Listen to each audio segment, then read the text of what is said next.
Abaticola and Ferrari discuss everything. With Matt Abaticola. Son, your ego is writing checks your body can't cash. I'm sorry I ruined your New Year's Eve party. She tasted like cigarettes. And Jason Ferrari. I'm very important. I have many leather-bound books, and my apartment smells of rich mahogany. Hallelujah! Holy shit! Where's the Tylenol? Two complete nincompoops with microphones and access to the World Wide Web.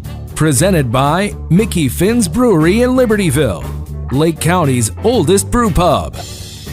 Now, here are your hosts for this shit show, Abaticola and Ferrari. Hello there, friends, and welcome into another episode of Abaticola Ferrari Discuss Everything. He's Jason Ferrari. I'm Matt Abaticola. This is the podcast where we discuss everything. It's episode number 38. It's called Boozy Mango. Sounds like a great name for a Saturday cocktail. And it is Saturday, June 2nd for us, and you're listening later on in the week, and we appreciate you being a part of the program, always being faithful and downloading and telling your friends, family, neighbors, coworkers all about the AFDE show. Abaticola Ferrari Discuss Everything. We're brought to you by our good friends over at Mickey Finn's, Illinois' oldest brew pub. They're at 345 North Milwaukee Avenue in beautiful and historic downtown Libertyville. Check them out at mickeyfinnsbrewery.com. You can connect with us on social media at AFDE Show on Twitter, Facebook.com/AFDE Show, and you can keep those emails coming, AFDEshow@gmail.com. Hello, Jason. Hello. How are you, buddy? Good, man. How you doing? I'm good. Had a great day today. Today was our last game of the spring soccer season for the San Jose Cheetahs. Hank was on fire today. That dude, he was the best on the field today. It was great.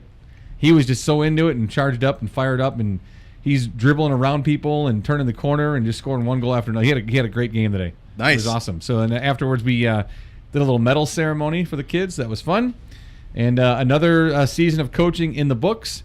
Already signed the dudes up on Friday for fall soccer, and it's the first season for Jack to play. Nice. So Jack will play in the fall, and I'm actually coaching his team and not coaching Henry next year. So that'll be a first. It'll be weird. Maybe they can be the hats.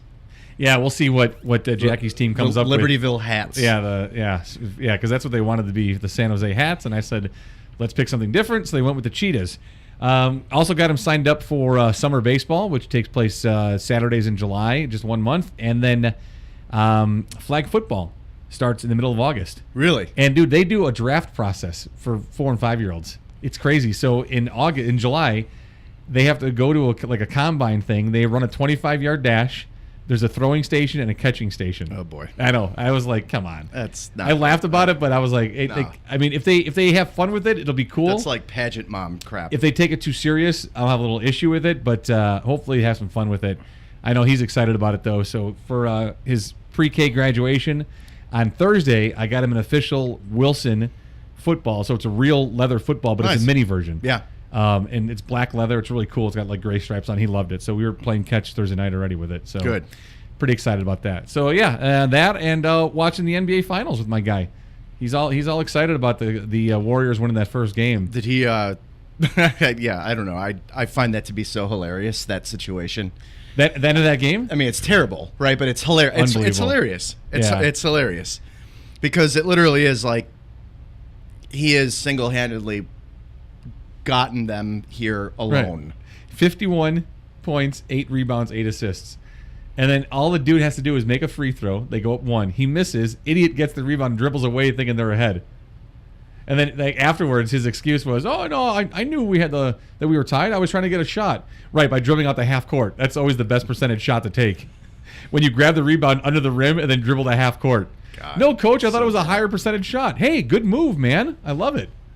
So yeah, they don't play until tomorrow. Actually, game 2 is tomorrow. Tonight we have game 3 of the Vegas and Capital series, which is tied at 1 apiece. Which Hank and Jack both wanted to watch the first 2 games, so we watched them, and that was the first hockey I've seen of the Las Vegas Golden Knights. I had no idea who was on the team. What are their color? I honestly, I don't know anything about it. They were like, it was there was like a dark gray with like black sleeves, where like their home. So the home was like black and gray, dark colors. Okay. Yeah. I know we talked I'm about sure it on the last road. week, I'm but sure on the road they were white, but yeah, I don't know. I mean, the first game there was 10 goals scored, so 6-4 was the final. That doesn't sound like good hockey to me.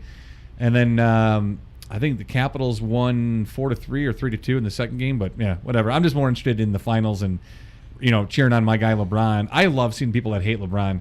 There's absolutely no reason outside of the Miami thing to hate LeBron, and if you still hate him over that, then you just want to hate him because you want to hate him. I think it's just we touched on this. God, maybe 3 weeks ago. I think so. We talked about Jordan. Yeah. Yeah, but I think it's jealousy. Like I don't otherwise because there isn't anything else. Like he's kind of got the baby thing every now and again, but the guy's just he's dominant. He's the reason his team is here, right? And that they're going to stay competitive. And by baby thing, you mean acting like a baby? Yeah, yeah. I want people that don't know might be confused and be like, "Oh, he got baby mama." Yeah, children things. No, like acting like a baby on the court at times. Yeah, a little bit, but whatever. But I saw on Twitter the other day somebody posted or was it Facebook?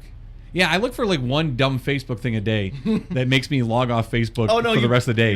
And it was about put it on Twitter. Right? It was about Bird and LeBron. Yeah, somebody compared stats.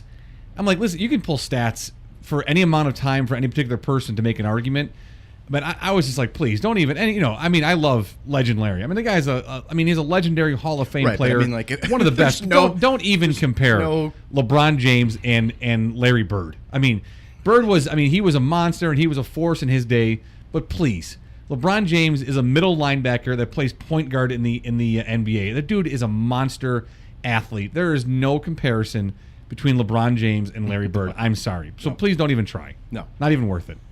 I don't even want. Well, maybe this is a good segue, but I feel like that comparison that's pretty. There's some racism involved there in bringing Larry Bird into the conversation. I didn't want to go right there, but that's got to be what it is. When you're there's pulling at straws, and then there's like. Let's try and find a different comparison than Jordan to LeBron James. Larry Bird, that works. Sure. Yeah, perfect. Why? Because he had better numbers in whatever stats they wanted to show for one particular period of time. Like whatever, that's fine. And I also I tweeted out about it. I'm like, all right, give him Danny Ainge and DJ Dennis Johnson and Chief and Kevin McHale. Put those four guys with LeBron James. They might go undefeated. LeBron James, Larry Bird, Michael Jordan, with this cast of bums that LeBron's playing with, they're not going to the finals. I don't care what you say about it. They're not. It's not going to happen. Yeah, aside from his skill set and just the player that he is, it's the physical dominance part, right? With Jordan would have killed one of these guys by now. Like, he literally would have killed one of them in practice for being bad. Yeah. He would have killed him. And he punched Steve Kerr in the face in a practice game. He punched Kerr in the face. Jordan would have killed one of these guys on LeBron's roster right now. Yeah. And you give me Ainge, Johnson, Chief, and Kevin McHale with LeBron James. That five when they're playing well, those guys go undefeated. Don't even give me that. Or the supporting cast on the Bulls championships teams. Right. Give LeBron Scottie Pippen and Horace Grant. Oh my God. Or Scottie Pippen and Dennis Rodman. Yeah. Give him that. Yeah. Give LeBron those two guys. Man. In their prime. Yeah. Come on now, please don't even start. This guy's got even any of his sixth men, like Kukoc or anything like that. He doesn't even have fringe guys. No, he's got specialty guys, and Kevin Love, who every team has specialty guys. I love Kevin Love, but he's not. He doesn't always show up for the games, and he's hurt a lot. He's been hurt a lot as a member of the Cavs. Kyle Korver, he's a 3-point specialist, but he doesn't want to play defense really.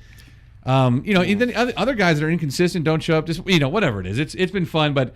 It was weird watching that first game, which I'm sure you didn't watch the first game, but I never thought that I wouldn't like the Golden State Warriors, and they've become very unlikable. And I threw it out on Twitter. A lot of people agreed that they never thought that they would dislike Steph Curry and Draymond Green, who's on there. Is just he's a clown, and he's an idiot. Was that the one who was mocking? He was mocking one of the guys on the bench. It wasn't LeBron. LeBron was at the free throw line, and he was doing that cheerleading routine. There was a dude on the bench that had walked. If you watch the video. Without looking at LeBron. All I saw was a headline. Yeah, because your eyes go right to LeBron when you watch the video and you see Draymond Green. But if you look past LeBron, there's a guy on the bench that he's talking garbage to because the guy on the bench is talking garbage to Green about being a cheerleader. Like Green's making fun of him because he's in a suit. He's not playing. Yeah. And so Green's just calling him a cheerleader, and he's actually walking onto the court. And I didn't notice the first 2 times I watched it because I was just looking at LeBron's reaction, trying to see if he said anything. Yeah. And then the first game, too, LeBron and Steph Curry got after it. LeBron blocked a Curry shot, a layup, and then had some words for him. Then Curry went right back after him. So that was kind of cool to see. But overall, they've just become pretty unlikable, even though I love Steve Kerr. And you know, Henry's favorite player now is Steph Curry. That's who he is when we shoot. So, but whatever. You brought up the racist thing earlier. Oh, before that. Yeah, go ahead. I'm sorry. Before we dive into that, I can't believe it was a week ago we were at the lake. Yeah. It's since we recorded. My parents opened the lake house for the first weekend, the Shit Shack. Yeah, and we drove up there on Sunday.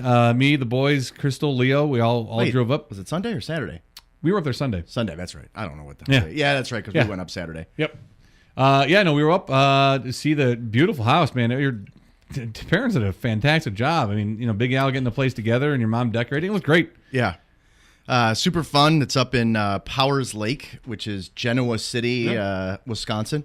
40-minute drive from me. Right over the border. Yeah, basically. So like it's basically Matt's lake house. Yeah, that's an easy trip. Actually, you know what? I was telling Trish when we were on our way back. It was like an hour and a half. And the only traffic obviously is like when you get closer to the city. Sure. But it's so nice. Because the last thing you want to do after like a long holiday weekend of like being in the sun and stuff is like sit in the car for a long ass time. Dude, that's nothing. No, it was perfect. Nothing. It was so nice. It was great. The boat, my dad, you know, he hasn't been a skipper for a while, so he messed up the boat a little bit on the inaugural run that my brothers would not let him and still will not let him live down. I'm sure they won't. Matt and the lads were not able to go on it, but we did hop on it on Monday for a little bit. Yeah. No, we got a rain check and you know, a lifetime invite. But we did do the beach. Which was I'm not fun. a big fan of lake beaches. That's just not. Well, that beach was about the size of where we are right now. Yeah, it's size. It's just filthy. It's just dirty. Oh, I know that one is completely nasty. Yeah, that was annoying. Yeah, with like Chris said they had just they had a rake party. They raked it. Yeah, raked everything into the water. Yeah, so just sat there. I like got out of the water. I was playing with the dudes. Got out of the water and I looked like the scene from Stand By Me where I was covered in leeches, but it was wood chips. It was something. No, but that was a ton of fun. It was good. Got to hang out with Denise and saw Moxie. Yeah, so it was cool. I'm glad that we now have a fun, very very close north summer location to hang out. So no, it was a great spot. So the big story this week, of course, was the cancellation of the Roseanne show after she compared one of Barack Obama's advisors, Valerie Jarrett, to an ape. An ape. And then the fallout from it has been so just remarkable on both sides of the story because I just don't know how you see it any other way. So ABC responds, within a couple hours of the comments being tweeted that they cancel her show. She then, says she's getting off Twitter and she apologized for it, then gets back on Twitter relatively quick, goes after some of the cast members who had tweets about it, saying that they didn't agree with it and it's not, our beliefs. She went after Sarah Gilbert. She went after the dude who plays her son. She went after Wanda Sykes, who was a writer, I guess, for the show, said that she threw her under the bus. I saw a lot of people defending Roseanne and saying, "Oh, yeah, it was a terrible comment," it was a racist comment, but there are no buts in this conversation. When you start the sentence that way, no. Yeah, there is no. Sorry, you cannot compare a black person to an ape and have it be anything but just abhorrent racism. There's no other way to explain it. And then she tried blaming Ambien for it. And that created a whole nother wave on social media so I have something consult your doctor. When we get to the end of this, I have tweets that came out after about she did that. Okay. Oh, yeah. There was some funny stuff. And I will say, I know for a fact, just from reading about her over the years and stuff. This isn't the first case. But she's been checked in. She's had some problems. No, she's had some problems. But I take Ambien. Right. Have I ever made a racist comment to you? A lot of people take Ambien. Yeah, the only side effect for me is, and that's actually, I did find some tweets of people saying what happens to them when they take Ambien. The company that, whatever company it is, and I apologize, Big Pharma, that produces Ambien, had to come out with a statement. Oh yeah, saying that that this is an unusual thing we've never heard of. I mean, like seriously, like a company to come out now and defend itself, and that's the age we're in. It's unbelievable. But my favorite one was the worst thing I've done on Ambien was wrap a quesadilla inside another quesadilla. I saw that. That was good. No, there were a lot of good ones out there. I got them all. But if you can find something to like defend in what she said, there's just something wrong with you. And then the story gets carried even further because Samantha Bee, right. Whatever show she's, and that's exactly what they needed. Something like the administration and right. Distraction, right, or something like this is a direct comparison, right? Because first of all, it's not a direct comparison. And when Samantha Bee called Ivanka Trump a feckless C word, yeah, it's not good. It's not good. Cool. Listen, and here's my thought on it. And I thought through this rather well. If you're looking at the situation, what Samantha Bee did to Ivanka Trump and what Roseanne did to, and what is her name again? What's the name of the woman? Valerie Jarrett. Valerie Jarrett. Thank you. Here's the difference, okay? What Samantha Bee did was entirely inappropriate and pretty low class. Actually, no class. Right. To do that, she just... Well, using "see you next Tuesday." Yeah. Feckless is a perfect word to describe what she did in the wake of what was going on with the immigrant right. children. Right. But it's just complete... There's zero class shown. No. And completely inappropriate, something you really don't want, But here's the difference. There's a difference between saying that, something inappropriate, and saying something that shows you have, pretty much no class, and comparing a black person to an ape. Okay? When you look at the difference of calling a woman a feckless C word and comparing a black person to an ape, you're ignoring the racism that's alive in our country still. You're looking at people that were dragged from their own country, brought here on boats, in chains and cuffs, to work for rich white men, to be treated not only just as slaves, but as less than human. Property. As animals. And to make light of that and just think, oh, what's a big deal? A comedian can make a joke. Yeah, comedians can make jokes. And sometimes there are consequences when comedians try to be funny. Comparing a black person to an ape is not comedic. No. It's not funny. It shows your character that you are a racist person. And listen, if you want to compare the two situations, that is your right. But it tells me one of two things about you. And this is what I feel. And maybe I'm going too strong on it. Either one, you're racist yourself, and you just think black people can be compared to apes, and that's not a big deal. Or number two, you are completely and utterly stupid. If either one of those situations applies to you, to me, you don't deserve to be involved in the conversation. You just don't. Because you're either a racist idiot or you're completely stupid. And in either case, I don't want to hear from you. Right. But to try to compare those two and say that they're similar and that Samantha Bee's show should be, canceled is way overblown. Way overblown. Not even close to the same. Unfortunately, not even close to the same situation. Like the timing of it could not have been worse, and it's immediately a left versus right thing, and right, how are they not both freedom of speech things? Blah blah blah. Well, no, they are. They are both freedom of speech things. But sometimes they have consequences. But yes, exactly. Right. And now, hey, if someone who's not really putting a lot of thought into it is like, okay, so Roseanne does that, her show gets canceled. Samantha Bee does that, she apologizes, and that's the end of it. I was irritated she apologized. I mean, I thought that was unnecessary. Right. Well, completely unnecessary. I mean, if you want to apologize, I mean, you wanted to be low class there. You wanted to show zero class. That was your choice. Your choice to do that. To go out and show complete racism in our country today, that deserves an apology. There's an apology needed there. I was irritated that she apologized, but whatever. She wanted to do it. That's fine. But the government's not going to come down. Like Roseanne could go on Twitter every day for the rest of her life and tweet that black people look like apes if she wants to. Yep. She has that freedom of speech and that right to do it. But that doesn't mean that the company who employs her has to keep her when she's doing that. Because you might have freedom of speech, but it might have consequences. Right. You don't have freedom of repercussion. None. Exactly. If you represent another company, you certainly can. Now, if she owned ABC and whatever, and she, fine. You can say all you want. People are going to maybe not watch that station or that show anymore, but she's not the owner. It's not. She's responsible to someone else. That's all it is. Her freedom of speech was not denied. She has she can do it again today. She had the person who runs the network is also an African American woman, a black woman. It was a right. And then I saw a story that Trumpsters are putting out there that Michelle Obama contacted the woman who's the president of ABC and said an apology from Roseanne is not enough. And so that's why she fired her. So now the Trumpsters are all like, oh, so Michelle Obama has this kind of influence that she can get her fired? That's not right. Well, how is that right? Seriously? All right, so now not only... They really can't let... They just can't let that family go. No, they cannot let that family go. They're not even in the White House anymore.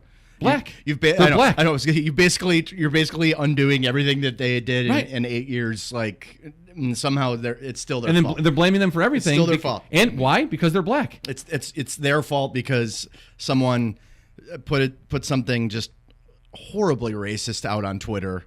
It's not a joke. Yeah. Sorry. Like comedians cross lines. That's what their job is. That's what their job is. They cross lines. They push the envelope. And sometimes it has consequences. Right. It wasn't a joke. Like Kramer. Yeah, that's not a joke. Yeah, Kramer. What's his Michael name? Richards. Michael Richards. It wasn't a joke. He attacked someone in his audience. Yeah, and there was consequences for it, and it changed the direction of his career at that moment. I don't know where he's back at now. No, he still doesn't. have a career. So it changed it.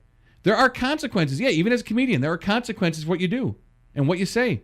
And sometimes they're major, sometimes they're minor. Maybe, the comedy shop doesn't have you back, or maybe a TV show doesn't have you back on as a guest, or maybe you lose a TV show, or your whole career is wiped out. But the issue with Roseanne is this is not the first time. Right. We've seen racism from this woman. It's not the first time. No. And I tweeted a couple weeks ago, that I'm really glad that like Trump's in the White House because you see people's true colors, and you know exactly what a person stands for, what they believe, who they are. And I'm glad. Knowledge is good. Knowledge is good. To know that someone is a racist and maybe they've been in a closet or a hidden racist your entire relationship, knowing them, but now it's out there. I think that's good to know. It's good to know that someone hates black people because they're black. I want to know that. That might affect the way that I interact with you, and it's it has and it's going to. I like knowing. I think that's the only positive out of this dope being in the White House. And then they went after. I knew it was going to happen too. As soon as I saw that tweet, I was like, "Oh God!" Like I knew that they were going to go after Bill Maher. Oh yeah, because of him comparing Trump to an orangutan. And I was just laughing so hard. I'm like, I guarantee that some of these morons have no idea that Bill Maher was fired by ABC for making a joke. Like about not about 9/11. Oh, was he really? After 9/11. Oh, Politically Incorrect. I didn't remember that. Was canceled. That's right. He had. Oh, that's right. Oh, I didn't know that's why. When we were in school. Really? When we were in school together, he got fired really? from ABC. They canceled his show. I didn't know that. I'd forgotten he had that show. Even that's why that show ended. Yeah, and then people don't take it a step further to understand that the reason that he still shows that side-by-side comparison on the show is because back during the birther thing that Trump started about Obama, right? Bill Maher said, "I'll tell you what, I'll give you $5 million if you can produce a birth certificate that shows that you're not half orangutan." Oh, like the orange orangutan. That's how it started. And then Trump sued him and lost, and he's like, and so he still does it. But that was Bill Maher's response to him being blatantly racist towards the president of the United States. Right. So it's but just but also though the justification in people's minds just it baffles me. See, but you have to be able to step back from it as a white person and say the comparison of a white guy to an orangutan is not even close to the comparison of a black person to an ape. I know. I mean, you can't. There is never going to be a too soon. No, like that's not a thing you do. That's not a thing you can do. It is blatantly racist. Period. Right. There's never going to be a time where you can make. I'm saying joke loosely because it's not a joke. It's not a joke. It's not a joke. No, it just shows what your character joking. is. Right. Yeah. So it's sorry. But you know what? I thought it was unfortunate that Samantha Bee did that. Yeah, I wish she had because it added all it does fuel to the stupidity. It does, and it gave them a sidebar. Hey, look at me over here when like some really bad shit is going on. Right. It gave them something. So she actually like fueled a fire unnecessarily. Right. Not that this is like any kind of a race or a battle or anything along those lines, but it's like, come on, man. Like, and she did it on her show. This wasn't a tweet. Right. This is like a bit. Right. Like she went all in. I think it was Rex Hupke. Let me see if I can find. Oh, I've got. Yeah, hold on. He's in this series. Okay. Wait, did you have the tweet about the Ambien thing? No. This is the one about what Samantha Bee said. If I can try to find what he said. So he was getting after. Oh man, where is it? Oh, here we go. Rex Hupke. I love this guy, and he's first of all, he's a great guy, and we had him on the show a bunch of times. He's a good dude. Ambien stuff is really funny. So he said this. He goes, "It is so offensive that Samantha Bee directed that vile word at the woman the President of the United States said he would date if she wasn't his daughter, and once described her as quite voluptuous." Yeah, remember that? There was another tweet that was it Matt Oswalt, the one that I sent you? Yeah. I don't know. We don't need to probably say that one on the. Well, we could say like the one where he said like it's clear that you can if you're going to attack any one of Trump's kids, don't attack the one he wants to bang. That's gross. And then there was the other one I saw from somebody that said you shouldn't call a woman a feckless C word. You should just walk up and grab her by hers. Yeah. Which, of course, Trump talked about. But, Right. That stuff's all forgotten and ignored by the Trumpsters. I know. It just doesn't matter at that point. Here's some of the Ambien things. All right. I don't even need to read the handles. This is just like in response to it. While on Ambien, I've made sandwiches, initiated sex with my husband, and called a friend to read her poetry at 3 a.m. and didn't remember doing any of it, but I wasn't a racist asshole. I've taken Ambien, and all I did was eat a quesadilla cooked inside another quesadilla. Let's see. Ma'am, Ambien will make me eat lunch out of the fridge and drink the nasty juice from the container like it's some ambrosia charcuterie spread from the gods, but it will not turn me into some one-man community theater production of The Accidental Racist. The Accidental Racist. Yeah. Hupke, if Roseanne's excuse is true, those tiki torch-wielding Charlotte marchers must have all been tripping balls on Ambien. Dude, he is so good. I know. Let's see. Oh, seems like the rest of us friggin' nailed our post-Memorial Day Ambien hangovers. I've just read Ambien side effects. I don't see racism on the list. Where's the one that... Where is it? There's one that's really... Oh, though. Yeah, here it is. Not sure if Ambien makes you tweet racist stuff, but I can confirm Perry Maker's Mark with Hot Pockets at 1 a.m. will make you like all your high school crushes' Facebook photos. That was my favorite one. Nice. Oh, man. And then the last one. Motherfucker, I took Ambien to go to bed on Memorial Day, and the most controversial thing I said was, your Kindle is too bright. Good stuff. Yeah. Very good. Very, and then very good. one tweet that came out of nowhere that I was like, what? I forgot this person existed and didn't know that she was on Twitter. Sally Field. Oh, my God. Yes. I had no idea she was on Twitter. Wow. Someone retweeted it. Wow, and wow, I was wow, like, wow, okay, wow. that was a home run. Sally Field, out of nowhere.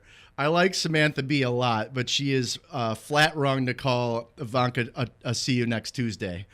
They are powerful, beautiful, nurturing, and honest. And people are like, whoa. Yeah. I mean, myself included. I'm like, Sally Field? I saw it, and I was like, Holy oh, shit. I was like, all right. So the first part, I'm like, all right, she's a Trump supporter. I'm like, okay, that's interesting. And then I read the second part, and I was like, oh man, it's just a mic drop. And I'm telling you, I'm gonna say it. I'd still do Sally Field today. I got a thing for her. Always have. Always have. Had no idea she was on Twitter. He's on vacation. Yeah.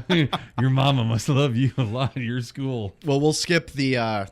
We'll go back. Postpone what we were going to do to end the segment. But one thing I wanted to ask you about. Yeah, sure. Did you see the New York Post? The cover.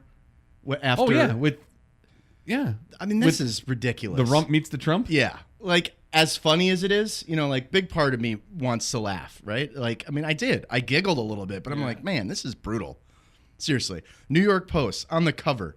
The other big ass summit. Kim Thong-un pitches prez on prison reform. Trump meets rump. Yeah, listen, but as much as Trump goes after that paper, I'm whatever. I'm fine. Like, dude, I mean, that's an embarrassment as the president to have her in the Oval Office and to actually say you're meeting for prison reform. Are you insane? But you insane? That's insane. That cover come on, it's unnecessary. You know what I mean? That's something I think like that would be like Saturday Night Live, and I don't even know if they would do it. Yeah. Well, that's pushing it a bit. The Post is kind of like that, though. I know. They're a little more. They have a little more leash. I mean, that's like one of those be better things. You know what? I think my despise for Trump, I didn't mind it all that much. Oh, I'm not offended. The fact that the story that they even met, and he's trying to publicize it as meeting over prison reform. Yeah. Because she heard of a story of a great grandma who got arrested as a first-time drug offender and in jail. So she got a petition signed and wants her out of jail because she's only a first-time offender. Yeah. But it was Trump and his guy Jeff Sessions that made first-time offenders go to jail for longer than what maybe they should. But I mean, how ridiculous is that? And that dumbass picture. I mean, you want her discussing anything about this country? Are you insane? Right. Are you insane? And then that dumbass smile on his face, his big orange face, and that stupid tan of his. And then immediately followed up by pardoning other people who are reality TV, and it's just come on. People that his buddies are facing the same charges. Did you see? As we'll wrap up this first segment here, did you see the thing with the letter that he got from Kim Jong-un? Yeah. And he was asked about it, and he was like, "Oh, wouldn't you love to see what's in it?" And then, like 8 minutes later, you wouldn't believe what's in this letter. You wouldn't believe it. Okay, and then 8 minutes later, what was in the letter? I haven't opened it yet. What? What are you? Are you mental, or he can't remember his lies? He's mental. No, I mean, but that was like that's not keeping track of a lie from 6 years ago. That's keeping track of a lie less than 10 minutes ago. 8 minutes ago is what it was. The reporter in the background, when he was like, "Oh, I haven't opened it yet," the reporter in the background was like, "I'm sorry, what? Oh, what now?" I'm There's gotta be some crickets in that room for a second. Like I wouldn't, like you couldn't get me going fast enough to play back my recorder. Hey, Mr. President, you just said this 8 minutes ago that I wouldn't believe what's in the letter. Believe what's in it. So did you not read it, or did you read it? Where are we at here? Oh my God! All right, we'll take a brief time out. We'll come back. Should we do the tweets real quick? We can fire through these. Oh yeah, that's fine. Yeah, let's do the Twitter highlights of the week real quick. Onion, of course. Area man beginning to think he has Area man beginning to think he has Memorial Day off. It's just a picture of a guy sitting in an empty office. It cracks me up. I like this one. David's Bridal introduces new line of horror red dresses for wicked, impure divorcees, shameful second weddings. Oh wow, harsh. Conan, this is my favorite tweet of the whole week. Okay. I thought I'm still laughing at this one. All right. I can't tell you how much I've enjoyed hiking the Appalachian Trail these past 22 days with Melania Trump. Rex Huckabee, he wrote an article. Did you see that? No, I didn't. I didn't read his article. No. He said he found where Melania is, and she's living with the Obamas. You know who Josh Gad is? Yeah, the actor. Oh yeah, he's great. I love the guy. In the last 2 weeks, we have witnessed another school massacre and left 10 dead, and learned that over 4,500 people died in Puerto Rico because of negligence. And yet, we were talking today about Kim Kardashian. America, can we please get it together? Yeah, I saw that too. That was really, really well written, well thought out. Now, this guy had some funny stuff to say, as always. Kumail Nanjiani, but I'm glad Roseanne. Who is he? Hang on. He's the comedian from The Big Sick and Yep. What do you call it? Silicon Valley. I'm glad Roseanne is canceled. The backlash to its cancellation is going to be a deafening nightmare. Nothing good has come of this entire thing. So yeah, this was like a follow of a follow. But at Chris Stevens MD, the 7 minutes between this tweet being tweeted and deleted were probably the best 7 minutes of my life. Yes. The tweet being, according from Bill Mitchell. I'm assuming he's some kind of a conservative he is, nut job. Yep. But according to the movie Planet of the apes were actually superior to and enslaved by the humans. They were not dumb animals, but the dominant species. Still trying to figure out how this is racist, unless calling someone superior is racist. I saw that, and I just thought, you probably are the dumbest man on the planet, right behind Donald Trump. And tweeting it. Yep. So dumb and tweeting it, like our president. NBC News, we'll finish out the segment with this. House Democrats are inviting Parkland students to come intern in their offices and work on gun violence prevention. I thought that is very cool. Yep. And I'm glad that it's happening, and I'm hoping that involvement with our young voters hopefully continues. Yeah, this was cool. There's a new model AR-15 Israeli model available for Americans to purchase now. And it has a double clip, so it holds like 2 30-round clips at once. It comes with 2 triggers, so that's how it sidesteps the whole idea of being an automatic weapon, because there's 2 triggers to it. Yeah, and that's available to purchase. I saw online the other day, so that's really cool. That's a really got something later on, but the need. NRA told us all about it. It's pretty cool. Yeah, very good. Thanks. All right, we'll take a brief time out. We'll come back, and we have That's So Wisconsin with our friends Will's Northwoods Inn. We got another story involving Donald Trump and the NFL, and more to come. It's the AFDE show. This is episode number 38. It's called Boozy Mango. We're brought to you by Mickey Finn's Brewery. Check them out, mickeyfinsbrewery.com. Great beer, great food. Good people, live entertainment every Friday and Saturday nights, 345 North Milwaukee Avenue. It's AFDE show, Batacola, Ferrari, discuss everything. Smashing, Basil. Cool. This coffee smells like shit. It is shit, Austin. Oh, good, then it's not just me.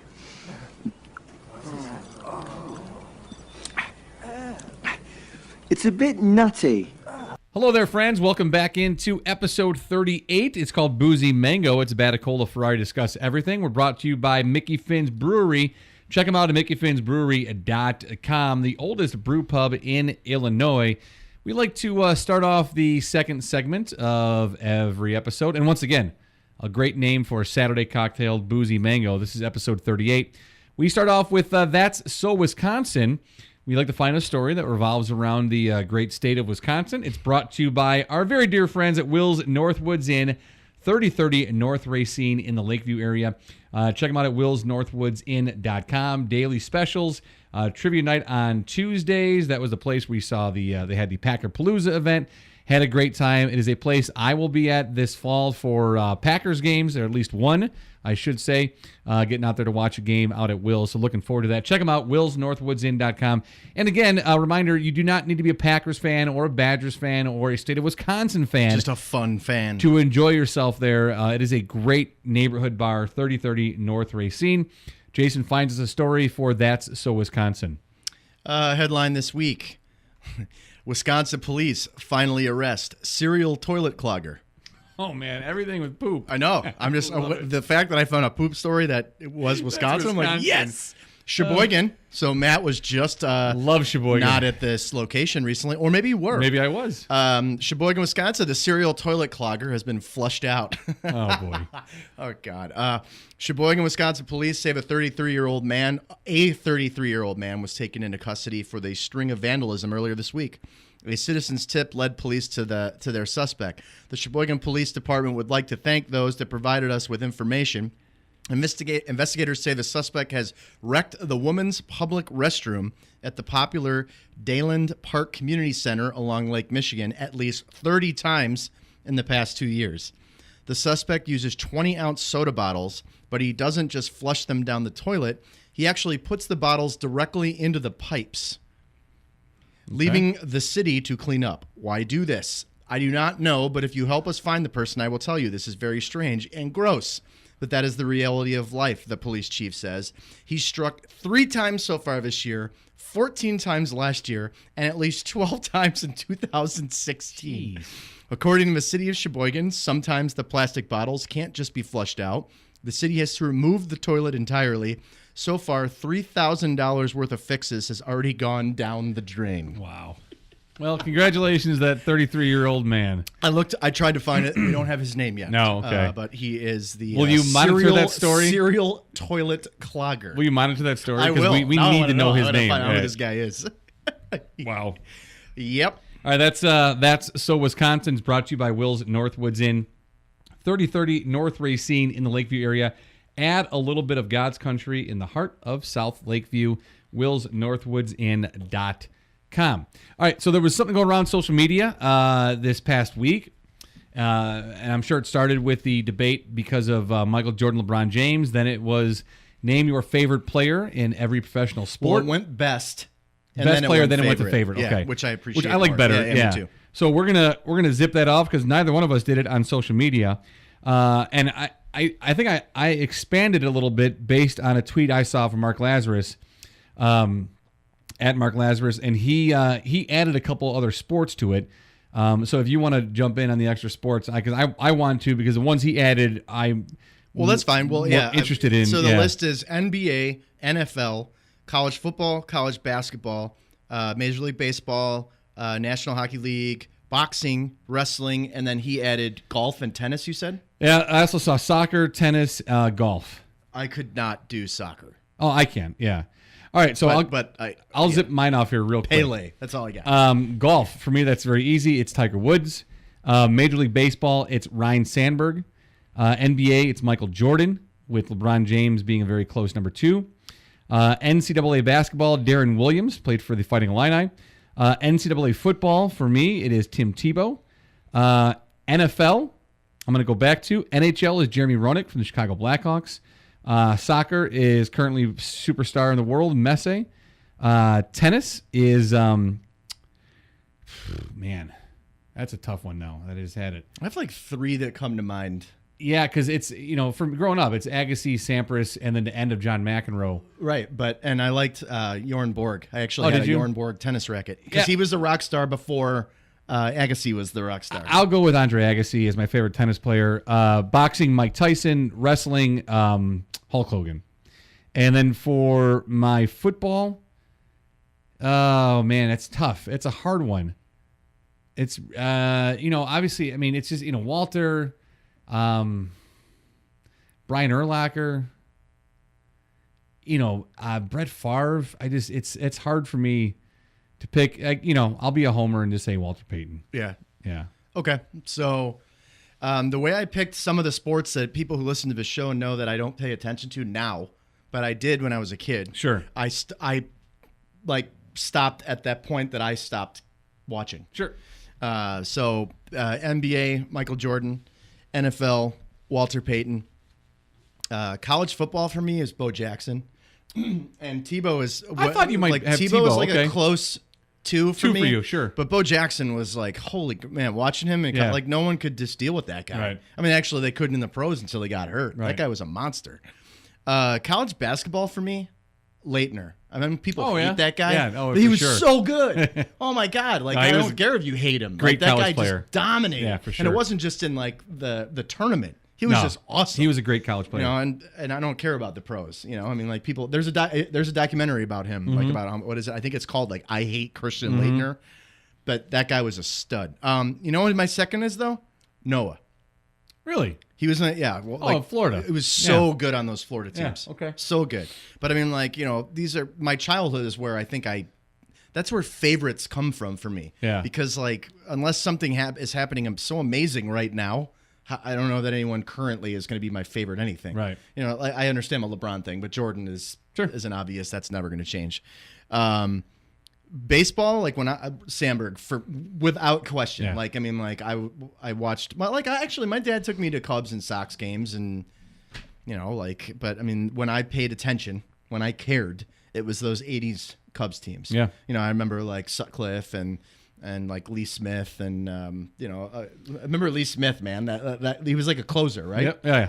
Yeah. All right. So back in like 83, 84, 85. Like I remember those Cubs players. Hockey, Chelios. Okay. I love that guy. Yeah. Like I met him. He was like a cool dude. Like when I turned 21, he opened like a couple of those bars. Yeah. And he would always be at them. Like, but I just liked him as a player. Yeah, I didn't like him. Because he was, I know, but because I like the fact that he brought like a toughness. Yeah. Like, he brought, like, I don't know. He's my guy. He tried picking a fight at Stanley's with me once. Oh, well. He gave me a shoulder bump as he walked back from the bathroom. There's nothing Come on. There's nothing I can do about that. Yeah. And everybody was an ass at Stanley's. Tool. Stanley's is closed now, by the way. I heard they were closing. They're closed. Okay. Yeah, my office is across the street. The owner, like I could look. Is he? I look out the window. And I know he's really sick. Is he? So, I have only heard that. I heard that before they closed. Yeah. But now they're closed. Okay. Well, that's why they were closing. Yeah. Okay. But I don't know what's going on there. Right. But it's good real estate. Boxing for me, like Tyson was like the cool thing. But I remember watching Sugar Ray with my dad. Oh, sure. All the time. Yeah. And I just remember I'm like, God, because no one could beat him. Right. Like, and he would fight like heavier people, lighter people, like anybody. Like, let's go. Yeah. And he would beat the shit out of him. So I remember like Sugar Ray. Like I loved watching Sugar Ray. That's good. And then wrestling, Hulk obviously like was the culture changer, I think. Yeah. But I was always a Macho Man guy because he went to Downers North. So like that was Randy Macho Man Savage went to Downers North? I had no idea. Yeah. Wow. So he was a Downers Grove guy. Did Elizabeth go to Downers Grove North too? Who? Elizabeth, his woman. I don't know who that is. I don't know any of the. She was the babe that was on his arm when he was arrested. Oh, I don't know who the hell that is. Huh. No, but yeah, he's from Ohio or something, but Okay. he went to Downers Grove North. Oh, I didn't and know I that. just remember that because the last time I watched it was when it was on after Saturday Night Live in like I was probably in junior high. Oh yeah. The last time- late night Saturday wrestling. It was on right after SNL. Yeah. And so my parents would go to sleep, and I would sit there and I'd watch it. I remember that. Just so I could stay Yeah. awake. And then I as soon as I got into high school, I'm like, this is dumb. It's so dumb. It's fake. Yeah. But yeah, so I'm Hulk, but Randy was my guy just because he was a Downers Grove guy. All right. Golf, I never paid attention to anyone. So Tiger, he's the only person that like I think created any kind of a pop culture moment enough that I would even look. Sure, at like golf, my grandpa yeah. used to watch it, but it would make me tired. Like so that's my ambient, and it does make me racist. Golf. And tennis, yeah. Like Agassi, I remember him being like the rock star guy.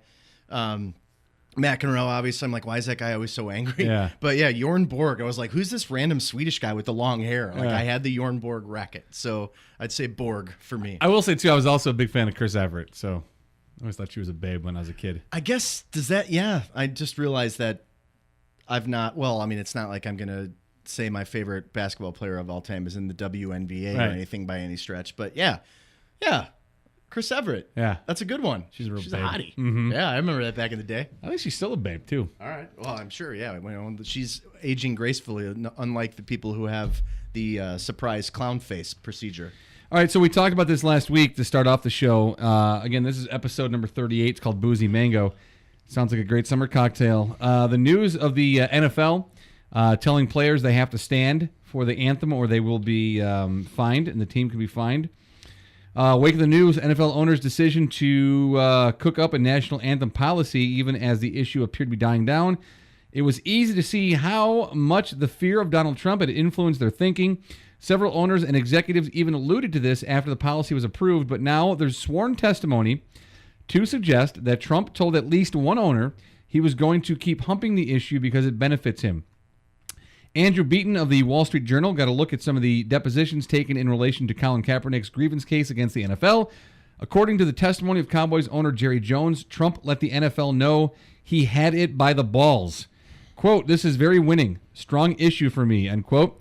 Jones testified that Trump told him in a phone call, Very winning. quote, "Tell everybody you can't win this one. This one lifts me," end quote. Remember this the next time some down market Tucker Carlson whines about government concoction against a coercion against a private business.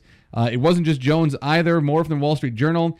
Quote, "I was totally supportive of the players until Trump made his comments," end quote. Stephen Ross from the Miami Dolphins, owner and creator of programs advocating for social justice, said in his deposition, nothing that owner's conversations with Mr. Trump was relayed during a league meeting. He said, "I thought he changed the dialogue." So there you have Donald Trump putting influence on directly at least one owner, and Jerry Jones, about this issue and how he knows it is red meat for his base and how he's never going to let up on it, and it's a winning issue for him. So, again, the owners then kowtowed to Donald Trump and played right into his racist hands of demanding people stand for the anthem. And I always thought, well, and we talked about this last week, I already thought that that's why it happened. Right. But the fact that they're you have sworn testimony saying these things out loud. Right. Then, if anyone is shocked that, or let me take a step back. I think that Roger Goodell is a figurehead. I kind of feel like the person who runs the NFL is Jerry Jones. You do? Yeah, I really do. I mean, there are some younger people who are stepping up, but they're certainly the minority voice.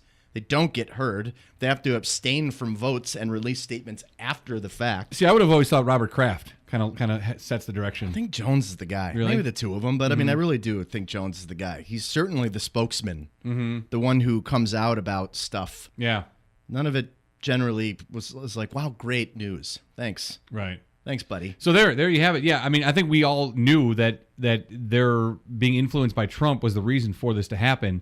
But the fact that he made a phone call to at least one owner and there's sworn testimony on it now. I mean, this isn't just made up stuff or hearsay or maybe this happened. I mean, it's sworn testimony. Unless Jones is going to lie about it, this dude is more concerned. I don't think he'll lie. He won't. Of course, that guy, he'll totally stand up for that. Right. Of course he will. Right. But not saying that he changed his mind because of it. He's going to. That was his choice all along. Right. He's never made any secret of that. Right. But the president is so concerned with NFL players standing for the anthem when there's so many other when you got the Puerto Rico thing and 4,500 people died and I saw all week now replaying his quotes when he was down there and saying, it's just a storm. What's your number? 16 right now? That's not even. 16. That's nothing. Like Katrina. 4,500 more people died in Puerto Rico. Well, and this is just the beginning. Than in 9/11. It's storm season. Yeah, this is just the beginning. Yeah, they're predicting an average like a normal storm season of 14. Yeah, and you already have Alberto on the books. So it's just this guy's a clown. I mean, he's so concerned with stuff that's not important, stuff he shouldn't be concerned with. An administration that just went after basically free speech. Right, but you have trying to get but you have fired. You have a guy who just is concerned with stuff he shouldn't be concerned with, and just it's deflection. You have owners too of a league who benefit from this guy's financial plans. And the things he wants to do, economically speaking, these rich white guys benefit from this guy. So you're going to give in to him. You're going to let him, direct you in what you want to do. It's terrible. Another thing that I'm sure Trump loves too is what the NRA did in hijacking this, the Wear Orange movement. Yeah, it's unbelievable. So and this movement's been out for a bit, but it's obviously gained more momentum with more of the recent school shootings. But a lot of celebrities are supporting this, and politicians are bringing more notoriety, and it's well-deserved publicity. Sure. And the NRA came out and put out a tweet, basically hijacked the orange background of all the social media that celebrities were putting out, made their own graphic, and they tweeted, NRA social going orange. While every town for gun safety, which is what the Wear Orange movement is, has devoted close to no resources to making citizens safer, the NRA continues to be the world's leading gun safety organization since 1871. Send us pics in your orange hunting and NRA gear to be featured. Yeah. I don't not think surprised. I need to say anything else. I'm not surprised at all. It's pretty pathetic. And the fact that people are still making the whole school safety issue about someone's Second Amendment rights, you're delusional. Those are the kind of people that say, what Roseanne said was bad, but those are those same people, and it's all one big group, and it's pretty pathetic. Yeah, absolutely. There's Matt and I have been talking about this over the last probably month. When we started this show, we did not want to necessarily have it be about politics or religion or any of those things that are the hot button issues that just seem to piss people off, and because purely they can't have a discussion about it. But I'm glad that it's evolved into what it is now, and if people don't like it, so be it. But you know what? We're not stating our political beliefs. We're not stating our religious beliefs. We're just saying we're explaining the landscape and how avoidable some of these things are. Well, I mean, we're also expressing our opinions on it. I think the show, we're in our 38th episode now. It's developed and it's grown and it's evolved a little bit, and we deliberately stayed away from sports of any kind because I needed a time away from it. We talk sports in every episode now. We may not talk all sports, but we talk about sports in every episode, what's going on in the sports landscape at the time, and big stories. And that's what we're going to do. And we've kind of changed the format a couple times as we've gone through it, but I think we're getting to a spot that's very comfortable, and I think it's very easy to listen to and very enjoyable. I think it flies by if you listen to it. And if there are things that are going to come up that are going to create hatred for us or disagreement with what we have to say or what we believe, that's fine. That's the point, right? That's any. Well, I don't want. Hatred. I let's hope that's not the case. But you know what? That happens. There's nothing we can do about it. We're talking about what's going on in the landscape. It's not like we're saying, "Hey, political topic 3, go." Right. What's your stance? It's what's going on with it. What's going on? So I don't know. For some reason, my brain just went there. But it's just I feel like if I had my way we would never talk about stuff like this. Yeah. Because I don't want to, because I just wish it wasn't going on. Right, but it is. But we're talking right. about it because it is going on, and it is something that is important. All right, here's a funny story, and we'll lighten things up here at the end before we get into our inspirational story. I have a couple other light ones of the week. Yeah, no, we'll get ready to roll through these. This was a great story. So, and this takes place in Missouri at Truman High School. While some of his classmates wanted to execute senior pranks that would potentially disrupt classes, Missouri high school student Keelan Scheel opted for some tomfoolery. I just like the article for that. That was a little more chill. Other people were going to release live mice or, building a beach in the front lobby area, Scheel told Kansas City's Fox affiliate. And I thought, let's do something more laid back, so I just decided to put the school for sale. Scheel listed Truman High School for the reasonable price of $12,275 on Craigslist. That is reasonable. His post described the building as a huge 20-plus room facility and listed the following selling points, among others: newly built football field, newly added 4 modern day rooms next to Walmart for convenience, huge parking lot, great for party goers looking for somewhere to park, bigger than normal dining room. Reason for sale is due to loss of students coming up. Named after a hometown resident, U.S. President Harry S. Truman and his family. So he had it on Craigslist for $12,000. While his internet hijinks didn't cause a headache for school janitors or violate any health codes, the loss of students comment concerned school administrators enough that they took action. I decided to say the reason we're selling it this is because the loss of students, because of the senior class is graduating, said Scheel. Independence Police Department detectives investigated the Craigslist ad and decided not to pursue criminal charges, which is good. But they told him to remove the post and suggested he speak to school administrators. That didn't seem like much help. Scheel told a local news outlet that the administration suspended him for the remainder of the school year. He's not allowed to walk in graduation this weekend. The school, it seems, saw the post as an he will graduate, I hope. He will graduate, okay. yeah. They saw it as an implied threat because of the loss of students. Which I think if they would have just sat down with them, and that explanation of the seniors graduating would have been enough explanation for loss of students that he wasn't threatening to hurt anyone, they should have let the kid walk. It was funny. And as far as pranks go, it did nothing to disrupt the day. It was a funny prank. No. And the fact that he got suspended the remainder of the year, that's a little bit overblown. I saw the prank that we talked about last week with the wall, with the fake car. Yeah, with the tape and the... it made national news. These pranks. I told Matt when we were talking during the break. One of the I didn't see the article that he just brought up, but there was an article that was piggybacking off of it that was saying that people instead of putting the school for sale, turned the faculty parking lot into a used car lot and put cars for sale signs on all the teachers' cars. Oh, kids. That's the kind of stuff I think is great. Kids. That's better than letting mice go or doing something stupid. Like putting a beach in the front lobby, yeah, whatever. I think that the parking lot, the used car sales lot, that's great.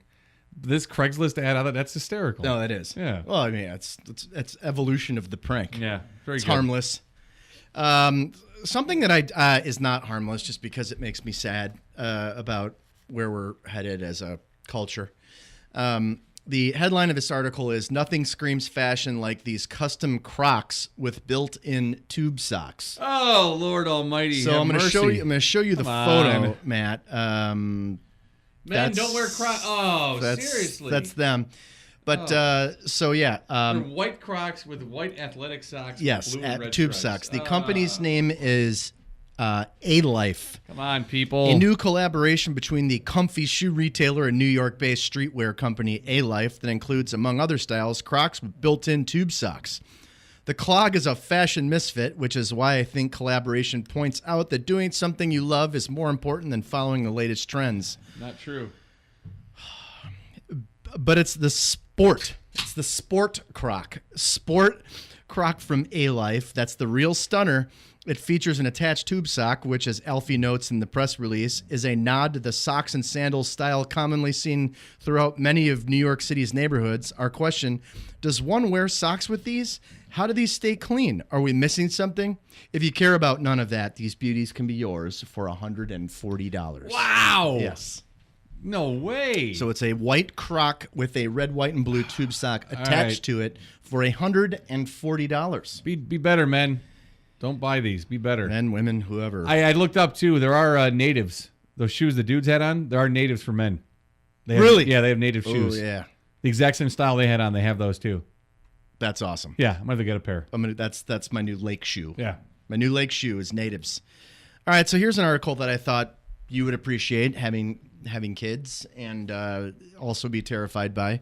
The headline is, Chuck E. Cheese will now deliver pizza. Oh, yes!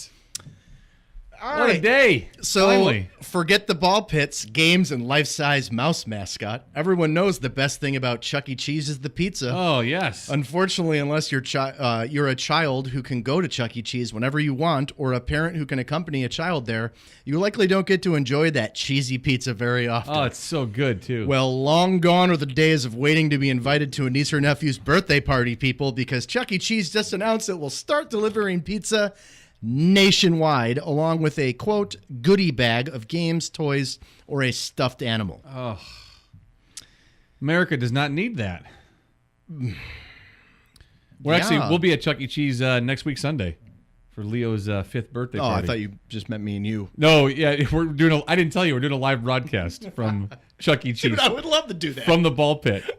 Pantsless. Pantsless. We need to get shots of some kind beforehand. No, they serve beer there. No, I mean, like, the ball pit can't be healthy for Oh, anybody. you mean like tetanus shots kind of thing? Some okay, kind of, I thought you meant liquor. No, I like know J-Mo. that I've had a beer there before. Yeah, they served. Why were you there? Trish and I took Mallory. Oh. First time I ever met her, we went there. First time you ever met Trish? Mallory. Oh. I did, yeah. First time I ever met Trish, we went to Chuck E. Cheese. You met her at Chuck E. Cheese. Let's go hang out. In the ball pit. Babe, I heard they have good pizza. She heard there was a good Well, band. the funny thing, it was probably the best pizza in Wisconsin. There was a good band that played there. Ooh, sorry, Wisconsin. These guys don't move much, do they? No, they don't. Oh, dude, you know what's great? Speaking of that, I watched Role Models for a little bit yesterday. Remember, the first thing they do with their littles is take them to like a Chuck E. Cheese thing. Yeah. And the band is playing. It's so great. I love that movie. Yeah. Anyway. Oh, so you get delivery of Chuck E. Cheese now. That's great. Maybe I'll tell Crystal and maybe just have the party in the backyard and get the Chuck E. Cheese delivered. Because kids don't want to go there for the games. They want to go for the pizza. The current methods of delivery are Grubhub, Uber Eats, and DoorDash. Wow. That's terrible. Could you imagine, like, you get home one day and whether you're the mom that works or the dad that works and, like, your spouse who's home, like, ordered pizza and, I'm having pizza delivered tonight for dinner, don't worry about it. And it's, like, Chuck E. Cheese shows up at the door. You're like, what do you hate me? Why do you not love me anymore? What did I do? Did I do something wrong? Why would you order? Like, it's fine for being at Chuck E. Cheese. I can't remember if it doesn't just taste like a frozen pizza. I don't know. I don't remember what it tastes like. It was a notch above frozen pizza as far as it wasn't frozen. I had but an entire pepperoni pizza, but I don't remember what it not tastes good. like. But like there at Chuck E. Cheese, like as a parent wanting to blow your brains out, run and over, like having a beer, crush a piece of pizza, yeah, run away. That's run over. It's fine for that purpose, but to deliberately want it at your house is, and I'm sorry, Chuck E. Cheese. You've gotten a lot of my money over the years, and you're going to continue getting my money over the next couple of years. Pizza delivery, right? I don't need your pizza delivered to my house, though. No, I saw that, and it was like one of those things that we do all the time on the show, where I had to reread it a couple times. I'll tell you this right now, and if they want to be a sponsor on this show, I would gladly have you, welcome aboard. I will eat their delivery pizza on the air every time we do it. No, I was going to say this. I mean, if you want like cheap delivery, you're not getting any better than Domino's Pizza. I don't care. They're Little Caesars, Pizza Hut, Chuck E. Cheese now, Papa John's. Those do not even come close to touching what Domino's delivery is now. Domino's Pizza is fantastic pizza if you're looking for something in that price range. Have you seen it's great pizza. The new the hot spots? There's going to be like little locations where you can order pizza, and it's like it'll be at your house like faster than 30. Like they're going to have these little Domino's ones. It's called like Domino's hot spots. Huh. Clever. It's a clever name too. Hotspot. Yeah. But I mean, if I ever need fast pizza, I'm going to walk across the street to Primo. Right. No, because you got it right across the street. But I'm telling you, I mean, if you're getting delivery, Papa John's, Little Caesars, Pizza Hut, Chuck E. Cheese, they cannot, not in the same category as Domino's. Plus, I like I don't know if you ever do the delivery thing that they have. The box. No, the like if you order it Oh, online. order online, yeah, for sure. And then it's like, the name of the guy is preparing your pizza and blah, blah, blah. It's just track it. left with your pizza. The pizza tracker. Yeah. No, I think, and Domino's, if you want to be a part of the show, email us at afdeshow@gmail.com. We'll give you a nice discount for pizza, as well as take all your money to be a part of the show. So yes. I think you should do that. All those things. So inspiration? On the chance that someone from Domino's is listening right now. I will say that right now, the lemon truly, I like it better than the lime. Me too. Yeah, it's good. I agree. Yeah, you can kill. I'm glad that you just gave me the entire lemon truly. I took a sip. I needed a sip. That was it. We're drinking Truly, which is basically like Matt and I. A lot of times, well, at the very beginning, I think I was drinking a box of wine. An episode during the first segment. But totally. But we've been switching it up to drinking carbonated water, which is probably why you can understand the English coming out of my mouth in the final few minutes a little bit better. But now we've combined liquor and carbonated water with something called Truly, which Trish drinks, which is a keto-friendly beverage. But it's basically like if you drink a LaCroix with booze, but you can't tell what there's booze in it. I'd never had one before, and they tasted better than I expected. Yeah. And I thought they'd be really sweet. Well, that's because that garbage you gave me at the lake house. Well, no, that's the stuff that I had. That's the stuff that that guy like browbeat you into buying. Well, no, there was a girl. Oh, it was a chick. I thought it was a dude. It was. I was there at 9 a.m, and she was like, they were handing out samples, and I'm like, God bless this area. It's a lake house community. Yeah, exactly. But I didn't want it. I just brought it as an alternative to people who didn't want beer. Yeah, it was not good. What was it? It was like pineapple strawberry. Yeah, but I can't remember. It was, but whatever. Something breeze. All of these don't have sugar. Yeah. Or they have very little sugar. Oh, they're that good. one was, I think, made of sugar. It was sugar. Yeah, so it wasn't good. But yeah.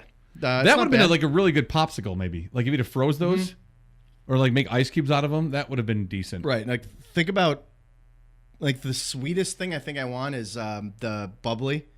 Like that if it were one of these. Yeah, like I would like that to be a little sweeter. Yeah, but that's like the max of. Yeah, bubbly is my new. It's my new LaCroix. I don't buy LaCroix anymore. I just buy the bubbly. We have LaCroix at work, but yeah, I haven't bought it in a long bubbly time. Orange and bubbly cherry are my two favorites. Really, really good. I bought bubbly strawberry today. You said it's good. I didn't know if you'd had all of them yet, but I have. I've tried every flavor. But yeah, I will gladly drink all 12, or probably when we record next week, you'll have some because I won't drink them all every day. So inspiration. There were actually, and I'm glad to say this, a lot of inspirational stories. Holy! I thought someone sneezed for a second. That scared the crap out of me. I thought it was a sneeze or a fart, and you stepped back at that exact same time, and I'm like, our hardwood floors, something bad has happened. People probably didn't hear the motorcycle that just raced down the street. I think they might have heard that. That was pretty freaking loud. A lot of inspirational stories, but on this show we talk about the NFL and athletes and stuff like that. And I saw this story and I thought it was very cool. I don't know if Matt, if you saw the story about Jermaine Gresham this week. I did, but I never got into the story, so I have no idea what the details are. Okay, so headline of the story: Cardinals tight end Jermaine Gresham picks up unexpected bag fee for stranded traveler. Nice. In the grand scheme of things that are going on, I know that doesn't sound like a lot, kind of the stories that or the scale of the story that we talk about, but I thought this was great. An Arizona State student who found herself in a travel predicament on Wednesday met a surprise Good Samaritan to keep her on her way. Delilah Cassidy, a law student from ASU, was traveling home from an overseas trip and encountered an unexpected $50 bag fee from American Airlines. This part really annoys me, too. According to her Twitter account, Cassidy's credit cards did not work because she had just returned to the United States, and they did not know that she was not in Europe anymore. Okay. So she was unable to make the charge. The gate agents would not accept cash and told her she was going to have to miss her flight. We'll let Cassidy fill in the details from there. So she actually took to Twitter to explain it. But, I mean, seriously. Wow, okay. So the most amazing thing just happened to me, and I can't help but share it with the world. American Airlines instituted a new policy where you have to pay to take a carry-on onto the plane, which is ridiculous but off topic. I consolidate my bags into one, and they measure it and say it's just a little too big. They proceed to charge me $50, except they only take credit card, no cash. Since I just got back from Europe, all my cards are being declined as Chase doesn't know that I've had that happen to me when I went to Amsterdam. Okay. When I came back, I was trying to do something like buy you couldn't just call water. Could you call? I had to call from the airport. Okay. But they thought that all of a sudden, like, someone took my card from Amsterdam to Chicago. They tell me that I'm going to have to miss the flight and head back to the ticket counter to pay down there, which is just ridiculous. I'm pleading, devastated after a long day of travel. Then this man walks up and says, "How much is it?" They tell him $50, and he says, "I got it." I'm astonished and tell him it's fine, not to worry about it, and he hands the lady his card as the American Airlines employees stand in silence, shocked by this man's generosity. They swipe the card, and he tells me to have a great flight and hop on board. I'm crying as I write this, and as I board the flight. This man was an angel. I stop him as he's sitting in first class and try to give him my money, and he just shook me off and said, "Pay it forward." My heart is so happy. There are good people in this world. Be that person for someone, because I know I will be after that. So she used that $50 and the cash and bought drinks on the plane. Yeah. Pay it forward. Oh, yeah. All the drinks. So I'm going to buy all the drinks, sir. Later update. It was Jermaine Gresham. Nice. Cassidy is a self-proclaimed NFL fan and was an intern at Fox Sports Arizona, which is, and Jermaine Gresham plays for the Cardinals. So, I don't know. The money amount is of no consequence to me. Right. It's just, I love the fact that, I don't know, in a time where you hear so many, you hear good things about celebrities, you hear bad things about celebrities. Sometimes you hear even worse things about athletes. More and more of these guys are just doing these selfless things, and I appreciate it. Well, yeah, the whole point of the story is it's not about the dollar amount, but it's about the impact it had on that person's life. Right. And I just think if everyone could have that kind of focus of being able to recognize when someone needs help and to take of yourself and to help, the world wouldn't be as bad as it is. It's just that simple. I can't speak to all celebrities' mindsets, obviously, but I mean, for the most part, I've been on flights where there have been celebrities, athletes who are in their own world. Are usually in their own little like the airlines have their own private areas for first class passengers and stuff. The fact that this dude is just kind of standing there ready to board, and someone's like crying because they have to miss their flight, and he's just like, "I got it. Help out. Pay it forward. I got it. Pay it forward." No, it's good stuff. I love it. All right, that's our inspirational story of the week. Very good one, Jermaine Gresham. Congrats to you. Nice story. And thanks for sharing that, Cassidy, as well. This is the end of episode number 38. It's called Boozy Mango. Once again, we do appreciate you downloading the show and listening faithfully each and every week. So on behalf of our friends, Will's at Will's Northwoods Inn, check them out, willsnorthwoodsin.com. And, of course, presenting sponsor, Mickey Finn's, 345 North Milwaukee Avenue in Libertyville, MickeyFinnsBrewery.com. For Jason, I'm Matt. This is the Batacola and Ferrari Discuss Everything podcast, episode number 38, Boozy Mango. Remember, it's a tough world out there. Be good to each other. Be kind, show love, and spend time with those that you do love, and spend more time with them than doing anything else. You just never know how short life can be. Again, a Batacola Ferrari Discuss Everything. We'll talk to you next week.